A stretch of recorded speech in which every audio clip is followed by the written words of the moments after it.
This week, we interview Eric Munin Rand from Brown Hat Security. A cast of characters by the name of Josh and Scott will join us this evening to give a segment titled Rudolph, the Credit Card Swiping Reindeer. In our stories of the week, Huawei is looking to buy a security vendor, Nokia sues Apple, home routers are still under attack, why some are giving up on PGP, and a whole lot more. So make sure you stay tuned to the final episode of Security Weekly for 2016. All that and more coming up on this edition of Paul's Security Weekly. This is Security Weekly, for security professionals, by security professionals.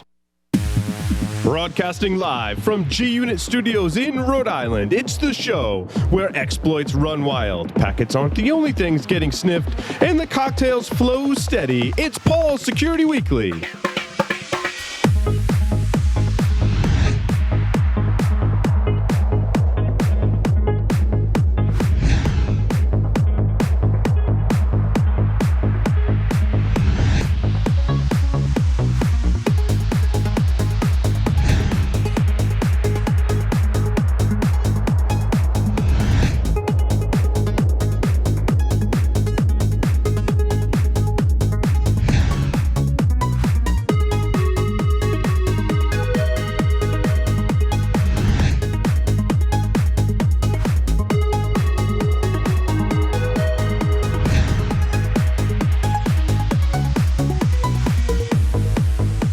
Brought to you by the SANS Institute, the most trusted source for computer certification training and research. Visit sans.org to explore their full curriculum and latest training offers.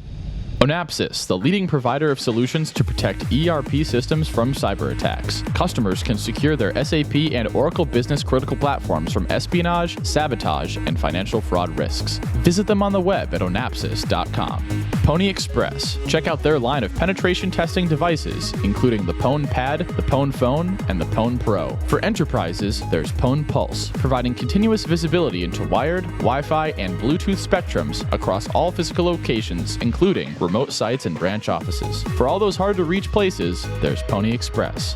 Visit them on the web at ponyexpress.com. Welcome, everyone, to Paul's Security Weekly, the very special holiday edition. That's right, we're broadcasting live from G-Unit Studios in Rhode Island. I'm flying solo here in the studio with nothing but the pug on my ugly Christmas sweater to keep me company here on set. However, on the lines via Skype, we've got a cast of characters. We're without Michael Santar Colangelo, even. Cangelo, Santar Cangelo, so you can tell I've just started drinking. Now more than ever, you could just call him Santa. Santa, but Santa's not here. He's very busy this time of year. That was my joke. He's actually in Disney with his family, but, you know. On the lines via Skype, some of our regular host, Mr. Joff Dyer, is here with us. Welcome, Joff. How you doing? Paul. Good to be here again. The Thunder from Down Under, if you want to call me that. But no, don't do that, actually. That's a show you tell me you go to in Vegas, but I guess that's different. Wow, my wife didn't tell me about that one. Mr. Jeff Mann is here with us tonight as well. Jeff, welcome. How's it going, Paul? May the force be with you. Going fantastic. Did you see Rogue One yet? Not yet. I'm saving it for the holiday week off. Very nice. I'll do a matinee. Very nice. Well, I won't spoil it for you or anyone else listening. Wait. Do they destroy the Death Star? That it's in the sequel. I heard that happens. I heard the sequel is going to be called A New Hope too. I guess that's like a spoiler in and of itself. There you go. Spoiler alert. Spoiler alert. Make sure you go to securityweekly.com/subscribe. Use your holiday break, as it were, to catch up on all of our shows, including Enterprise Security Weekly, Hack Naked News, and Startup Security Weekly. We've got a lot in store for you in 2017, so make sure you stay tuned and subscribe to all of our shows with your favorite podcast catcher. Our feature interview for this evening is Eric Munin Rand. Eric is an amateur blacksmith and professional blue team consultant from Southern California who lives in the mountains with his wife and cats. Having found a way to turn paranoia into money, he spends his days providing technical support to defensive security operations folks and contemplates how to make everyone's jobs a lot easier. Eric, welcome to the show. I've never been a feature before. That's fun. Yes, you are in fact a feature. Eric, how'd you get your start in information security? I just kind of evolved out of previous roles. Ever since I've been playing with computers, they've always gone wrong around me. It's just a thing that happens. And so I got sick of asking other people for help and decided to figure out how to fix it myself. And, well, as we all know, once you go down that road, it just keeps going. Absolutely. What made you, a lot of people that do consulting in our field are focused on offense. What made you want to focus on defense? I just don't have the killer instinct, I guess. I disagree. You do really well at that, Eric. Sorry, I used to work with Eric several companies ago, and he does really well at the killer instinct. Let me take a moment to introduce, well, they need no introduction here on the show. Josh Marpet and Scott Lyons are here with us this evening as well. Josh and Scott, welcome to the program. Thank you very much. Pleasure to be here as always. And you're on our except for your sweater, Paul. I'm just going to say, except for your sweater. Love my sweater. It's the candy striped sleeves that make it. It's so ugly. Oh, it's well, maybe not. I think the whole ensemble is really. Hey, I try and achieve greatness. So if I'm going to get an ugly sweater, I'm going all out. There's going to be no question, right? But did you have to pair it with the hat? It parallels, weapons of mass destruction of my eyes, okay? Yes, there's because you know why? There's no Christmas trees in my sweater, so I had to make sure I had some on my hat. It is a bit harsh, yeah. And this is coming from a guy who habitually wears Hawaiian shirts. Nice. That hat would drive me absolutely nuts because I'd always have to make sure that their Christmas tree is placed right square in between the eyes, and then everybody's just going to look at me cross-eyed because they're seeing all those Christmas trees. Oh, you would. So, Eric, what are some things that you consult on with companies today? What are some of the hot topics when you do your consulting on the defensive side? Well, generally, it's folks who are just getting into the whole defensive infosec field in general. I mean, I'm talking to folks who have never had any kind of information security program at all. And that's often an interesting learning experience as they realize that it goes quite a bit beyond just, okay, I want to have PCI compliance. I want to have HIPAA compliance. And then they realize actually being able to secure their infrastructure goes a lot further than just generating some compliance reports. What's the thing that most people are kind of shocked by or taken back by or kind of like groan when they're like, oh yeah, I guess we got to do that? Like, what's the most kind of compelling thing that they have a realization about when it comes to defense? This is going to sound really bad, but network segmentation. Mm-hmm. Once they start realizing what that entails, there have been some folks who I've talked with who abruptly realize exactly what they've been laying themselves open to, and even just over an audio link, you can hear them go, "Oh." Mm-hmm. So it becomes interesting. So, in terms of really what I think the underlying causes are projects that are a lot of work, right? Tend to elicit that response. Network segmentation being just one of them. Well, yeah, and another thing that gets in people's heads is they suddenly discover that there's all these assets on the network that they did not know they had, which becomes a little entertaining at times as people realize, hey, wait a second. Who owns this? Where did this come from? I mean, I will admit that I do laugh a little bit on mute from time to time when that happens. But asset management, 90% of the stuff that they're coming to realizations about is just good, solid systems administration and hygiene. And even getting to the part that's actually security is often quite a bit of work. What the other category of project, Eric, and you hit on a hot button topic for me in network segmentation. The authentication and authorization in Windows environments is something to me that I realized this year, and believe me, I hate looking back on the year as to what happened, and I hate making predictions for 2017. However, one of the continuing trends that really came to light for me in 2016 was just how lacking people are in a Windows environment, especially when it comes to securing the authentication and authorization. And there have been an official study and some unofficial studies and conversations with myself that, basically pass the hash, WPAT, and all these authentication attacks. How does the conversation go with some of these smaller and people just implementing a security program when you tell them things like, yeah, you need to manage and control your Windows environment with respects to authentication and authorization? To be honest, a lot of the folks, by the time I can get them to the part where we can even talk about that, are rather less surprised. I generally try to encourage people to do research into the kinds of things that are going on in their environment during the learning process. And generally, by the time that comes up, it's less of a surprise to them, although I have gotten a few alarmed emails saying, oh dear, what is this? Why is this a thing? What can I do to stop it?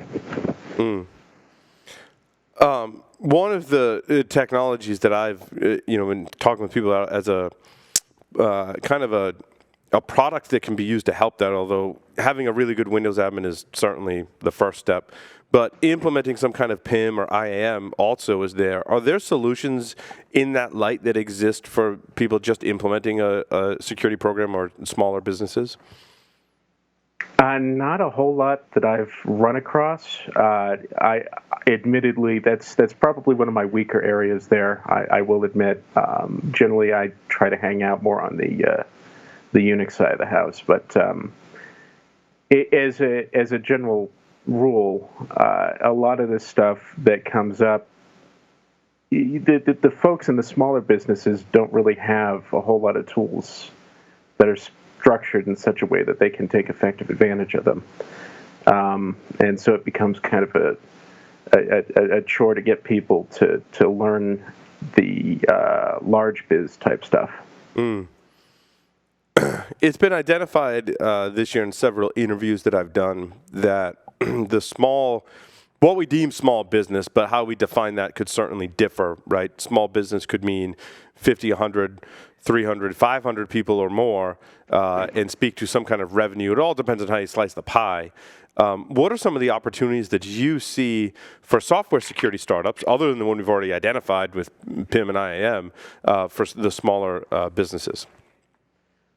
In terms of the opportunities that I'm seeing, a lot of it is mostly concerned around helping people migrate from the very basic ad hoc networking, the kind of thing that the single IT guy throws together in a couple of weekends to get the business going, and going from that kind of organic, uncontrolled inventory to something that's more structured. That may have configuration management or may have really any kind of actual structure, actual understanding of what they actually have. And generally just going from something that's ad hoc and managed by a spreadsheet on a file share to something with actual protocol, actual change control is some general capability to understand what they have and to effectively make use of it. That transition there is the really hard part. I like that. That's an interesting perspective. And we do a whole show on startups, so I hope folks are listening in that realm about some of the challenges with respects to security. Josh, I know you and Eric have a history together. So a previous relationship, I guess we would call it? Yeah, well, I started a startup called Vijoti, and Eric was one of the primary engineers at that startup, and was that the MSSP? MSSP? He's amazing. Was that the MSSP for small business startup, Josh? Yeah. Okay. That was the sock in the box type of MSSP for small businesses, and Eric just has amazing talents. One of his amazing talents is he's able to acronymize anything. I love it. We literally, I forget what it was. We actually made a legitimate acronym out of swamp ass. Nice. I like your usage of acronym as a verb. That was fantastic. What else am I supposed to do? He's able to make anything into an acronym. You got to verb it, you know. It's a survival mechanism. I did work in the government sector. You have to be able to do that. I was going to say that smells of a DoD background. A little bit. And well, more than a little bit. And he's very, very methodical and very, very detail oriented, and it works. We were able to take a startup which was running like a cat with its hair on fire, and very much bring it to policy and procedure. And Eric was huge on that, so I can see very easily why he's doing what he's doing with the smaller companies and doing that well. Eric, I got a question for you, actually, if you don't mind. Go for it, Chuck. I got an answer for you. So with the smaller companies you're running into, any of them virtualized, are you having the same problems? So if you have a company that runs mostly on SaaS, are you having the same issues with the companies that are sort of old school ad hoc, as you put it? I have this one client who they have decided to move from a traditional data center hosted environment, and their stated goal is to move completely to AWS. Personally, I think they are slightly delusional. But that's, just my opinion, and, it's not my particular place in this contract to tell them that.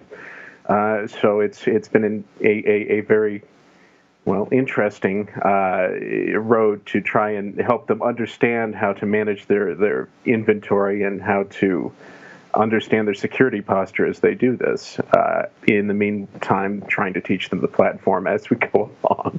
Well, yeah, I mean that's a loaded statement, Eric, for sure. If I've ever heard one about migration to the cloud, and first, the way you described it was first interesting to me because you said, well, they've made the decision that they just want to go all into AWS. And it sounds to me like that's really all the thought they've given it. Like one day they read an article and then just said, you know what?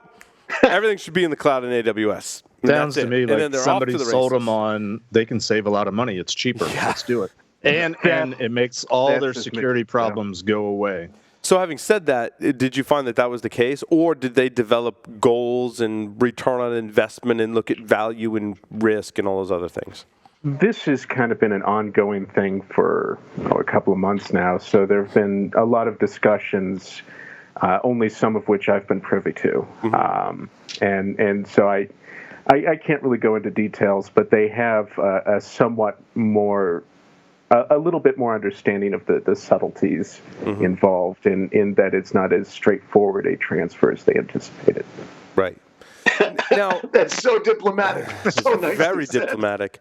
Let's see how you are diplomatic with the next question. How are the skill levels in relation to moving to the cloud? In other words, are they extremely competent or completely unprepared or somewhere in between in terms of having the skills to be able to build out an infrastructure in AWS? I have to say that it's been a learning experience for all parties involved as they have grown and evolved in their roles. And what is that like across all of your clients? Not just, I want to pick on this. Oh, across all of them? Mm. It varies widely. I mean, there's honestly no real way to compare different clients in this particular space. There are some who have heard the word cloud, and there are some people who are much better at AWS than I could ever hope to be. That is their specialty. So it's really a mix depending on the specific client and what their goals are in what they're trying to do. I mean, there's some who just want some cloud assets, mm-hmm. and there are some who want everything in the cloud, and there are some who have very interesting ideas as to the architectures that they want to have. Mm. I tend to think that there's somewhat of a skills gap there, but as it varies, you wonder if the decisions that people are making when they're looking at all the options you have, and even just something like AWS alone, like what decisions are going to end up being good for both, business continuity, integrity of your data, and then security, and which ones are going to just go horribly wrong. I'd love to see like a case study of, folks that are working with even small businesses or large enterprises moving to the cloud and what some of those lessons learned are. Yeah, it's going to vary widely depending on the kind of business that they're in. Some businesses lend themselves to quick and easy migrations, and some businesses really are not suited for cloud operations but want to force it anyway. Right. So Jack Daniel said that we should talk about DNS, and specifically we should talk about a project that you did called Foghorn. Can you tell us about that, Eric? Yes, that's been kind of my primary focus over the past year, through one thing and another. Basically, I got really irritated when reading through phishing emails and decided that those didn't need to succeed, and so I got really kind of obsessed over this for a bit and decided that using an old SMTP trick might be suitable for the purpose of making phishing emails no longer work. And so, long story short, with the help of a couple of very good friends of mine, we kind of came up with the notion that you should go and graylist previously unseen domains. And if you control your DNS infrastructure appropriately, that gives you not only a means of keeping your staff from clicking on things that, yes, they oughtn't, but they will anyway, but it also gives you a little bit more insight into other potential issues that might arise that can be detected via DNS. Wait, you're saying people click stuff? I mean, seriously? I know. You're saying that? I know. It's just a thing that just keeps happening. When you say graylist, Eric, what do you, in this context, define graylist for me? Okay, so you've got your notions of your blacklist and your whitelist. Everyone knows those. A blacklist is a list of things that you should not allow. A whitelist is a list of things that you only allow. And they have various strengths and weaknesses between the two of them. A gray list is, okay, we're not going to allow it yet, but if it's still around after a period of time, then we may allow it. This is used in email as a spam prevention mechanism. It's wonderful. I love it right to death. It basically, if a particular address has not emailed you before, then you'll go and reject it initially. And then after some period of time, if it retries, you'll allow it through. This is to take advantage of the fact that spammers are extremely lazy and do not write standards-compliant mail transport agents. They're only interested in shoving out as many emails as possible. And so they aren't interested in waiting around for something that rejects to attempt to retry it correctly. So that's interesting. So spammers, MTAs don't typically retry ever? They're just like one and done? It's going to depend on the spammer specifically.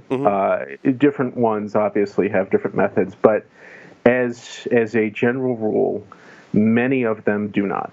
It's something that people noticed a while back and generated this whole concept of email graylisting.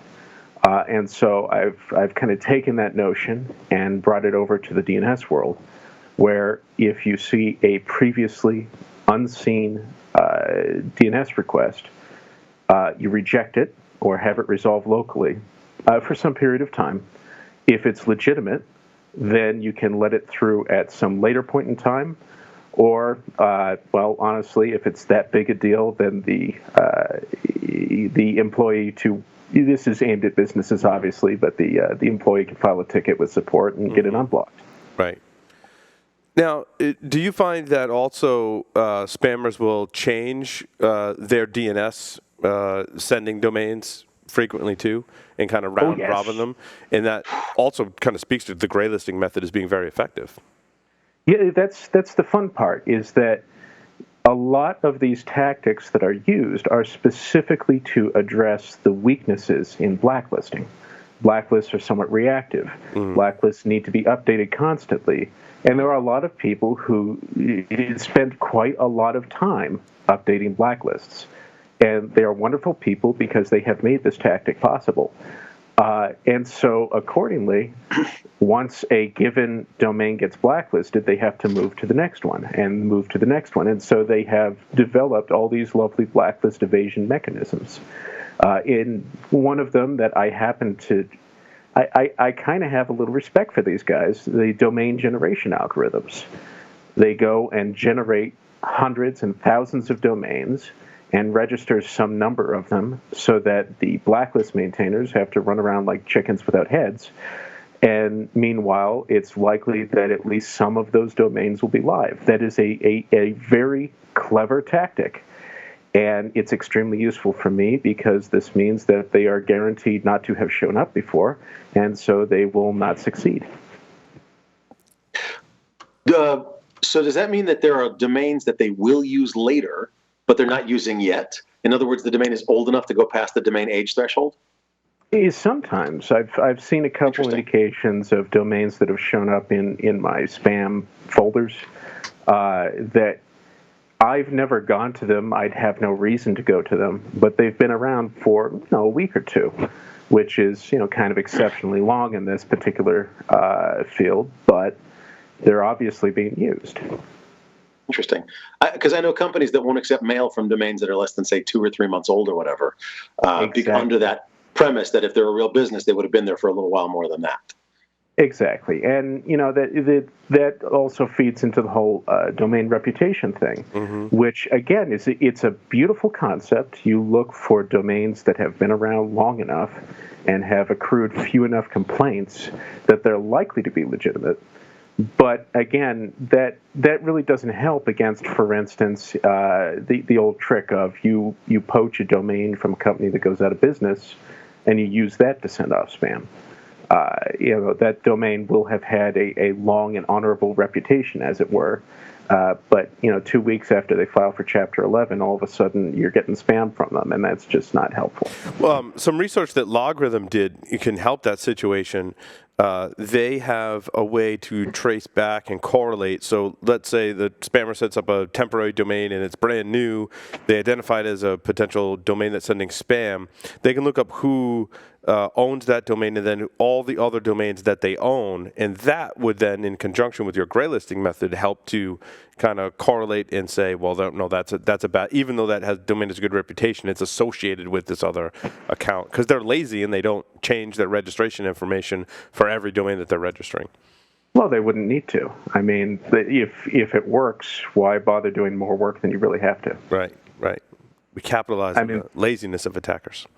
They're in this to make money, and so what some people call laziness, other people call efficiency. That's true. Yeah, that's exactly so speak of the sysadmin. Yeah. But it's a question of attackers have budgets. They are in this to make money. They're not. These kind of phishing attacks are generally for a specific goal. Either it's some kind of super app, nation state, whatever the cool term is this week, or usually it's I want to make money by stealing people's credit cards or whatever. And the more you can raise the cost, the more work they have to do, the less attractive a target you are. So it's not so much outrunning the bear, it's outrunning the guy with bad sneakers. So in all of this work that you've been doing, right, besides getting completely owned or having a DDoS take you down, what's also another really big target that small businesses need to worry about from a cybersecurity standpoint based on the research that you've done, the methods that you've collected, and where you see the future of small business going? What I'm really trying to get at here is like a top 3 list of things that small businesses really need to pay attention to. They can't really do much about a DDoS.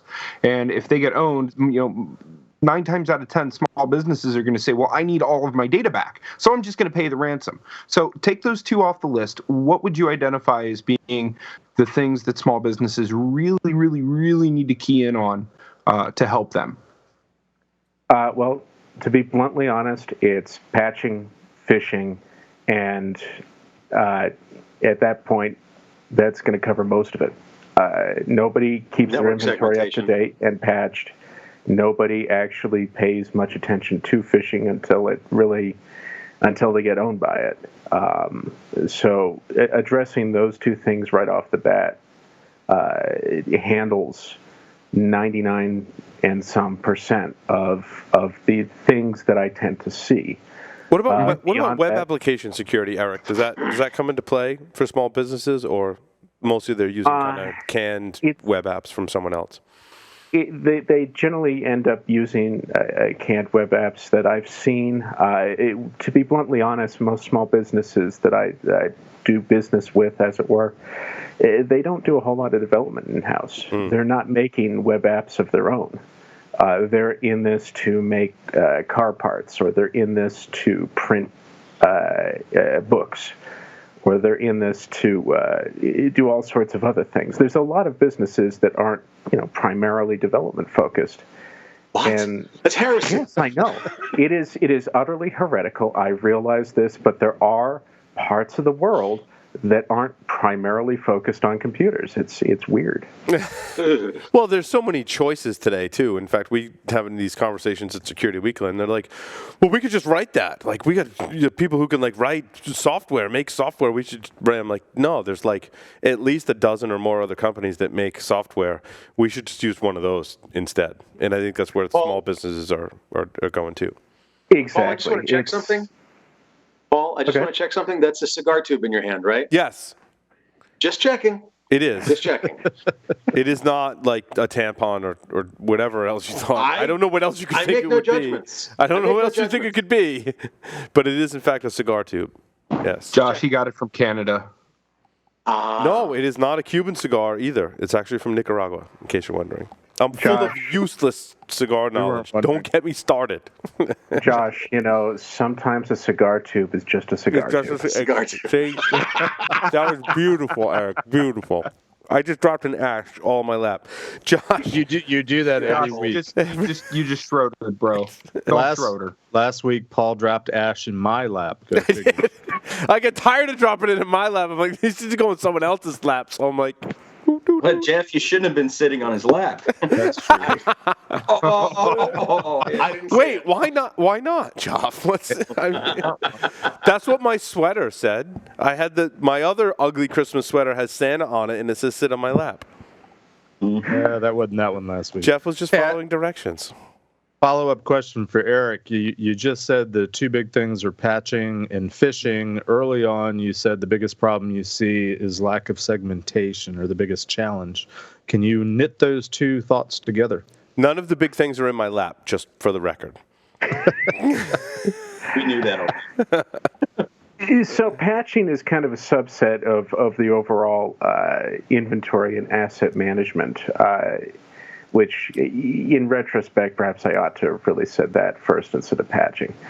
And I will grant that, yes, network segmentation is very important, but that really only applies to a subset of the folks with whom I talk,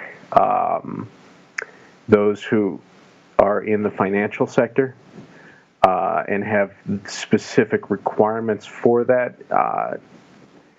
It's one of those things where when it comes up, it's a huge thing, but there are a lot of businesses for whom, yes, it would be pleasant if they had it, but that's not really going to be a concern for them. They don't have the kind of compartmentation where they have some sensitive things and some non-sensitive things. They really only have one level of sensitivity in their business. Eric, would you lump into asset management, patch management? Would you put in that category vulnerability management? Does that come into play with your clients? I stick that under patch management. I mean, the vulnerabilities are going to show up either through lack of patching or bad configuration, and configuration management. That's also part of asset management. It's all in that whole basic systems administration hygiene thing that people need, but it's tedious, horrible work that no one actually wants to do. Oh, couldn't have put it better myself. So when we were talking about my time at university when I was managing Solaris systems, and speaking of configuration management, we had configuration management back then. It was CF Engine, which is actually still, last I checked, the company today. What product recommendations do you make in terms of configuration management for some of your clients? You said you played on the Linux Unix side. I'm curious what's in play today. A lot of folks really like Ansible. Yep. They enjoy that. It makes them happy. Python makes me happy. Yes. It makes a lot of people happy. It's good enough for most people's purposes. It's free-ish in most cases, and it's a good solid starter. And that's what most of the people I talk with end up deciding on. I'll throw Puppet, Chef, and Salt out there as comparisons that they can investigate if they want to. Yep. But ultimately, it's going to end up coming down to what can this organization afford to support with the staff that they have? What can the staff afford to learn about? Ansible is simple, and it's quick to get going.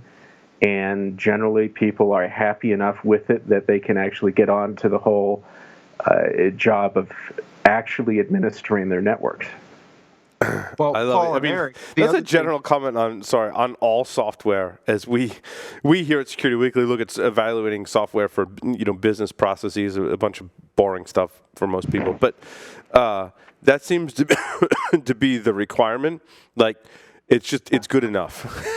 That's where we run into with software. Like it's good enough. Like unless you're writing it yourself, that's a double-edged sword. It's just got to be good enough. It never is like 100% fulfilling my requirements. Well, for all these businesses that, heresy though it is, their primary business is not writing software. Mm-hmm. A good enough is probably the best that you are likely to get. They won't have the budget for custom solutions. They won't have the budget to train staff for custom solutions. Or hire a consultant. I mean, as I know from firsthand, Python developers are commanding a very respectable salary for what they do, but that adds up really quick, right? So you're going to take that into consideration and have a budget for it.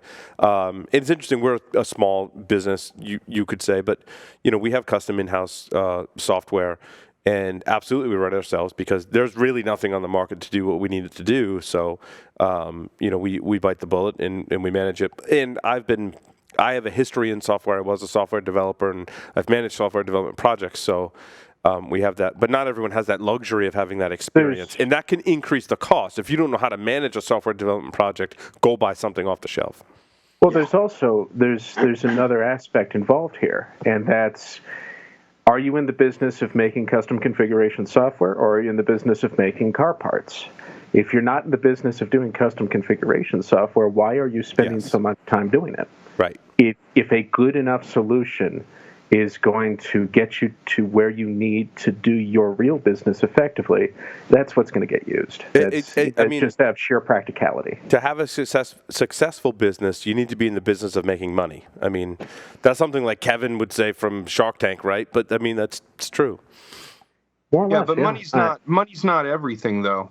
Like there's so many people that get lost on the fact that, I got to have this much money, I got to have this much money, I got to have this money to pay these bills, I got to have this money to do this. At the end of the day, money is just a tool.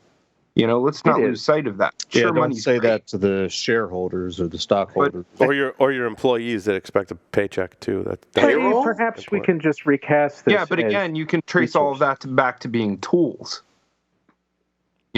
Well, you maybe in your need case, the tools Scott, to get the people, and you need the people to build the tools, right? So, with that being said, that's actually a really good parlay. I was trying to tack on to what Eric was saying.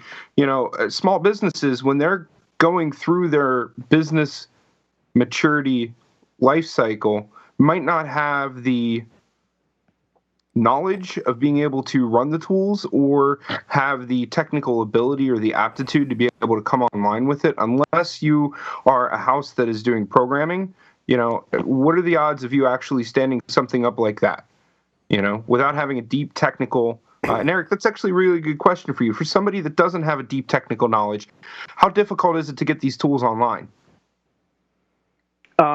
In most cases, I can help people understand the basics that they need within roughly, let's say, 2 or 3 sessions of an hour or two apiece. I have an approach that works for the folks I work with, where we spend a couple hours with intensive tutoring, as it were, showing them how things work, helping them work their way through interfaces, discussing in depth what they need. And then I give them certain things to do in their own time, sort of to practice what they're doing. And so after, say, 4 or 6 hours of this, they generally have enough of an understanding of what's going on that they can intelligently start to make decisions on that. And I think it's different for every business in terms of making the decision as to whether to write it in-house or buy something off the shelf. And I've seen it go either way, right? I've seen in one of the first businesses that I worked for, we had an in-house, essentially, like sales and customer CRM. And it got to the point where like, the code is terrible. Is it Y2K compliant? And we looked at this commercial solution, spent a whole bunch of time and money looking at a commercial solution, only to roll back and say, you know what?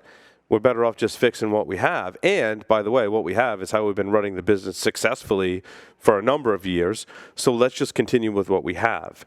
And I'm not saying that's always the right answer. Y2K, what's that? Yeah.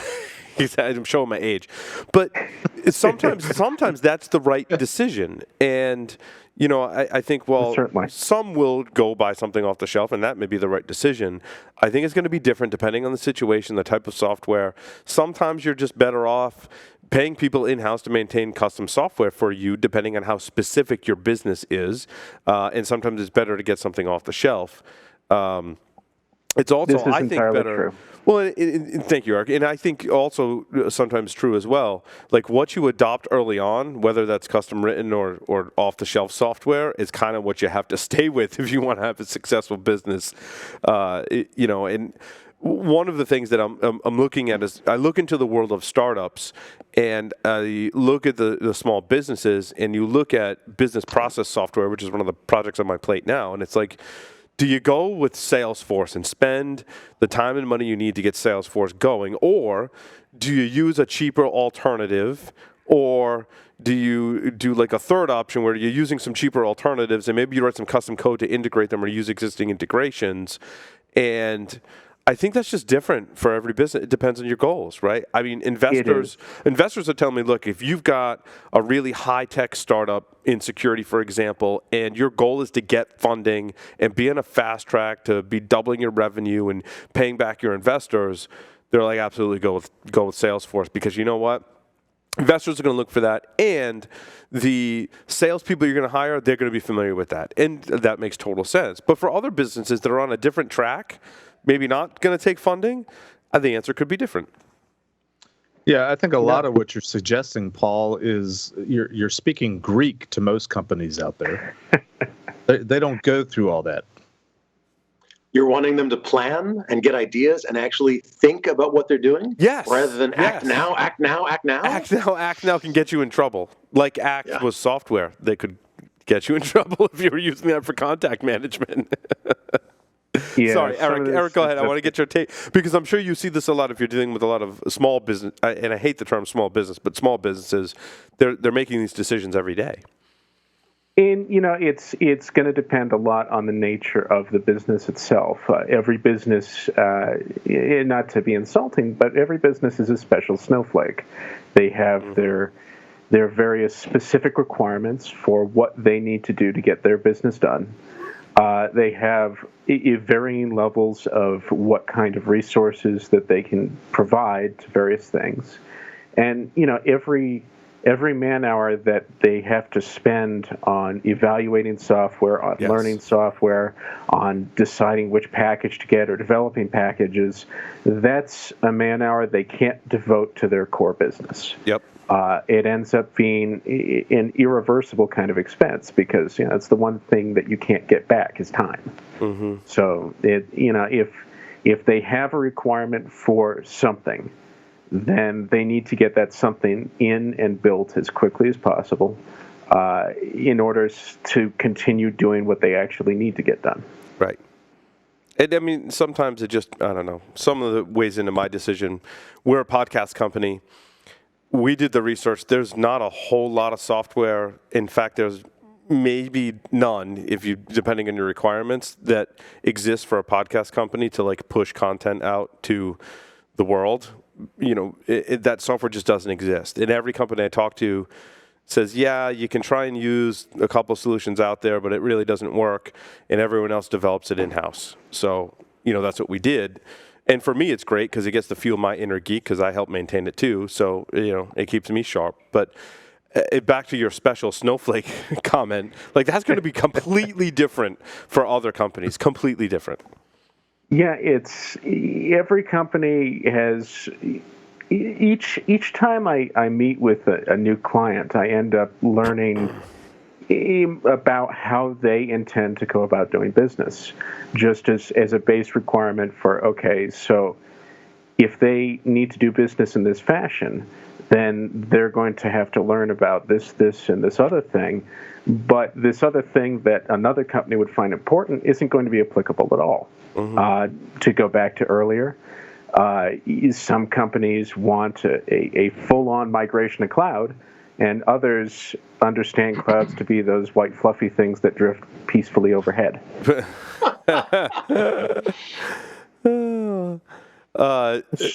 The rest of the gang, do you have questions for Eric? Wow. So we sort of covered the whole waterfront.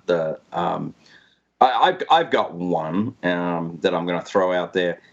My perception is that the small medium market seems to be more attracted to what Microsoft and Azure is doing versus the sort of larger market being attracted to what AWS is doing, potentially more mature and longer life than Azure. What's your perspective on that, seeing as we're in the white fluffy clouds right now? Well, frankly, I've only seen... Now, granted, my particular slice of clients that I work with, it may not be representative of the whole, et cetera, et cetera. The folks that I talk with, those that are interested in cloud stuff, are generally interested in AWS, but that's not necessarily because of any property of AWS itself. That's probably bluntly because of brand recognition. Everyone knows who Amazon is, and everyone knows that Amazon equals cloud. No, that's a good point, because it is definitely true that Microsoft came late to the game, but they came with some interesting market alternatives, and I don't know where it's going to go, but I do get the sense that the small medium space that have that nice smooth potential path for transition are potentially going to be gobbled up, if you like, by the Microsoft offering. But so I was just curious, really, what your perspective was. But no, appreciate the comment. So let me ask a follow-up question. For those companies, let's say the companies that believe the clouds are white and fluffy, but they make the decision, whatever the rationale is, they make the decision that they're all in for the cloud. My hunch is they're probably not companies that have very mature security programs. They probably don't do a lot of development. All these things we've talked about. What are the types of things that you would recommend to a company that's going to make that kind of a jump of what they need to look out for in terms of cloud provider, and B, what they need to continue to do in terms of security, regardless of where they end up in the clouds? So back half first, because I'm feeling contrary. First and foremost, I would recommend to these folks, and I do recommend to these folks, that they get a good solid handle on what traditional security looks like, because there's a lot of things that end up being idiosyncratic depending on your cloud platform. like good luck running a NIDS in AWS. It's just not going to happen. Or if you do try to make it happen, it's not going to work out too well for you.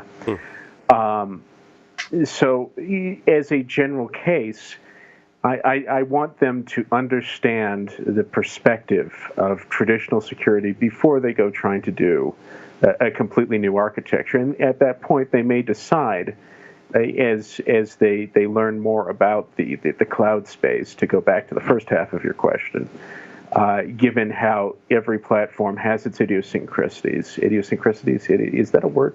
Should be. Oh, well. Sure. It is now. It is now. As each platform has its own particular points that make it different from other platforms, and the kind of visibility you can get into what's operating on them, then they'll have a more informed understanding to let them choose, to let them make a good choice as to what fits their actual business. None of this is going to be one size fits all.